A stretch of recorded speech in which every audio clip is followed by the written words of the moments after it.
আল্লাহ রাসূল সাল্লাল্লাহু আলাইহি ওয়াসাল্লাম হাদিস শরীফে বলেছেন ইতিকাফের বিষয়।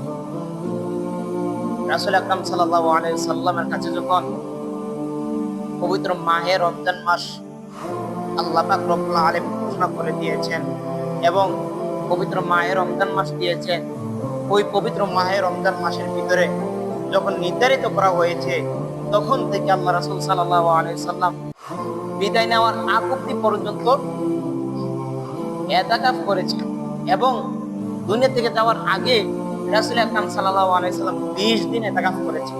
সুবহানাল্লাহ, 20 দিন ইতিকাফ করেছেন। ওই ইতিকাফের কতটুকু গুরুত্ব দিয়েছেন আল্লাহ রাসূল, ওই ইতিকাফের কতটুকু গুরুত্ব দিয়েছেন আল্লাহর হাবিব। তো আসেন এখন মূল কথায় চলে যাই। রাসূল আকরাম সাল্লাল্লাহু আলাইহি ওয়াসাল্লাম হাদিস শরীফে যারা ইতিকাফ করে তাদের জন্য 5টা নিয়ামত রেখেছে। 5টা নিয়ামত আল্লাহ পাক রব্বুল আলামিন দিয়েছেন। এর ভিতরে এক নাম্বার হলো রাসূল আকরাম সাল্লাল্লাহু আলাইহি সাল্লাম বলেন, আমার উম্মতের ভিতরে কেউ যদি ইতিকাফ করে, আল্লাহর করে এসে আল্লাহর সন্তুষ্টির জন্য কেউ যদি ইতিকাফ করে, তাহলে তার থেকে 3 খন্দক জাহান্নামকে দূরে সরিয়ে দেবেন। সুবহানাল্লাহ। তখন সাহাবীরা রাসূলকে ডাক দিয়ে বলছে, ইয়া রাসূলুল্লাহ, ইয়া হাবিবাল্লাহ, এই খন্দকটা কি? তখন রাসূল আকরাম সাল্লাল্লাহু আলাইহি সাল্লাম বললেন, এই 3 খন্দক হলো আসমান থেকে জমিন পর্যন্ত যতটুকু ফাঁকা জায়গা, এই ততটুকু ফাঁকা জায়গা হলো এক। সুবহানাল্লাহ না? এরকম 3টা খন্দক ওই ইতিকাফকারী ব্যক্তিদের জন্য আল্লাহ পাক রব্বুল আলামিন জাহান্নামটাকে দূরে সরিয়ে দিবেন। 3 খন্দক দূরে সরিয়ে দিবেন। এবং রাসূল আকরাম সাল্লাল্লাহু আলাইহি সাল্লাম বলেন, দ্বিতীয় নাম্বার হলো ওই ব্যক্তি, আমার উম্মতের ভিতরে যারা ইতিকাফ করবে, তারা যদি আল্লাহ পাক রব্বুল আলামিনের সন্তুষ্টির আশায়, আল্লাহ পাক রব্বুল আলামিনের সন্তুষ্টির আশায় যদি আল্লাহর ঘরে 10 দিন ইতিকাফ করতে পারে, তাহলে আল্লাহ পাক রব্বুল আলামিন তার আমলনামে 2টা কবুল হজের সওয়াব আমলনামে লিখে দিবেন এবং 2টা উমরা হজের সওয়াব আমলনামে লিখে দিবেন। সুবহানাল্লাহ। তারপরে তৃতীয় নাম্বার হলো আল্লাহ রাসূল সাল্লাল্লাহু আলাইহি সাল্লাম বলেছেন, আমার উম্মতের ভিতরে কেউ যদি ইতিকাফ করে বা ইতিকাফে বসে, তাহলে আল্লাহ রাসূল সাল্লাল্লাহু আলাইহি সাল্লাম বলেছেন যে ইতিকাফকারীদের জন্য একটা নিয়ামত রাত্র আছে, যেটা হলো লাইলাতুল কদর। তখন সাহাবীরা ডাক দিয়ে বলছে, ইয়া রাসূলুল্লাহ, ইয়া হাবিবাল্লাহ, এই লাইলাতুল কদরটা আমরা কিভাবে পাবো? তখন রাসূল আকরাম সাল্লাল্লাহু আলাইহি সাল্লাম বললেন, আমি প্রথম দশক আমি ইতিকাফ করেছি, আমি লাইলাতুল কদর পাই নাই। দ্বিতীয় দশক আমি ইতিকাফ করেছি, আমি লাইলাতুল কদর পাই নাই। তৃতীয় দশক যখন আমি ইতিকাফ করেছি, আল্লাহ পাক রব্বুল আলামিন জিবরাইল আলাইহিস সালামকে পাঠিয়ে দিলেন। আমার কাছে আসলেন জিবরাইল, আয়েশা বললেন, ইয়া রাসূলুল্লাহ, ইয়া হাবিবাল্লাহ, আল্লাহ পাক রব্বুল আলামিন বলেছেন আপনি শেষ দশকের ভিতরে লাইলাতুল কদর পেয়ে যাবেন। উচ্চ মরে বলেন সুবহানাল্লাহ।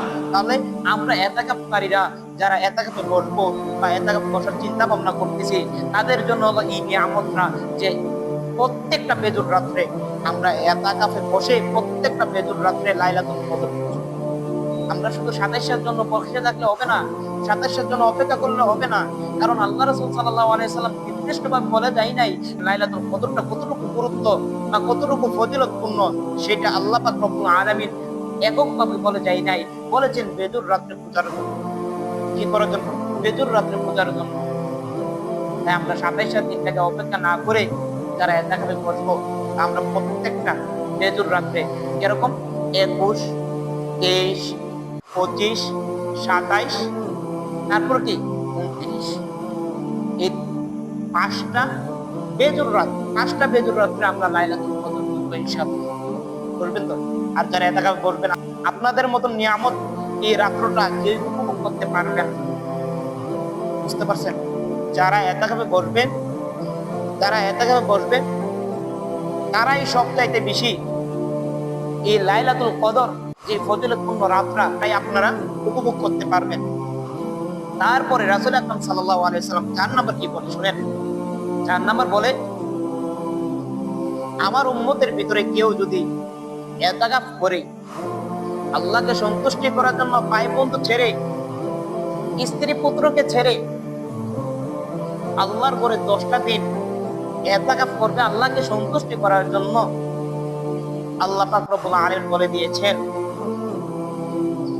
সেই মহল্লার ভিতরে বা গ্রামের ভিতরে 5 জন 10 জন যারা ইতিকাফ করবে, এই মহল্লার ভিতরে যদি 300 জন 500 জন লোক থাকে, এই মহল্লার ভিতরে যদি 300 জন 500 জন লোক থাকে, তারা যে নেক কাজ করবে, তারা যদি কোরআন তেলাওয়াত করে বা তারা যদি দান সদকা করে বা ভালো কোনো কিছু করে, আল্লাহ পাক রব্বুল আলামিন তাদের আমলনামে যেই আমলগুলো লেখা হবে তার থেকে কিছু অংশ ওই ইতিকাফকারীদের আমলনামে লেখা হবে। তোমরা বলেন সুবহানাল্লাহ। আল্লাহ পাক রব্বুল আলামিন যে নিয়ামতগুলো দিয়েছেন প্রত্যেকটা অংশে এই ইতিকাফকারীদের জন্য দিয়েছেন। তারপরে 5 নম্বরে রাসূল আকরাম সাল্লাল্লাহু আলাইহি সাল্লাম বলেন যে যখন ইতিকাফকারীরা 10 দিন অতিক্রম করবে আল্লাহকে সন্তুষ্টির জন্য, অতিক্রম করার পর আল্লাহ পাক রব্বুল আলামিন যখন আপনারা শেষ দশকে শেষ করে 30শে রমজান শেষ করার পর যখন আপনারা যখন ইফতারের সামনে বসবেন, আল্লাহর কাছে 2 হাত তুলবেন, আল্লাহর কাছে ক্ষমা চাইবেন, আল্লাহর কাছে প্রার্থনা করবেন, আল্লাহর কাছে তওবা করবেন, তখন আল্লাহ পাক রব্বুল আলামিন সঙ্গে সঙ্গে জান্নাতি ফেরেশতাদেরকে ডাক দিয়ে বলে, ও ফেরেশতারা, আমার অমুক বান্দা অমুক নাম, তাদের জন্য জান্নাতটাকে লিপিবদ্ধ করে দাও। তোমরা বলেন সুবহানাল্লাহ। কত বড় নিয়ামত দিয়েছেন ওই ইতিকাফকারীদের জন্য, এই 5টা নিয়ামত ইতিকাফকারীদের জন্য দিয়েছেন। তাই আপনারা যারা ইতিকাফ করবেন, যারা ইতিকাফে বসার চিন্তা ভাবনা করছেন, তাহলে আপনারা ওই নিয়ামতটা পেয়ে যাবেন। তাই আপনাদের জন্য সবাইকে বলতেছি, আপনারা যারা যারা ইতিকাফ করবেন এবং যারা চিন্তা ভাবনা করতেছেন, সবাইকে বলবো আপনারা ইতিকাফ বসার জন্য চিন্তা ভাবনা করবেন এবং ইতিকাফে বসার জন্য ওই নিয়ামতটা পাওয়ার জন্য আল্লাহর কাছে বেশি বেশি করে দোয়া করবেন, আল্লাহর কাছে বেশি বেশি করে ক্ষমা চাইবেন।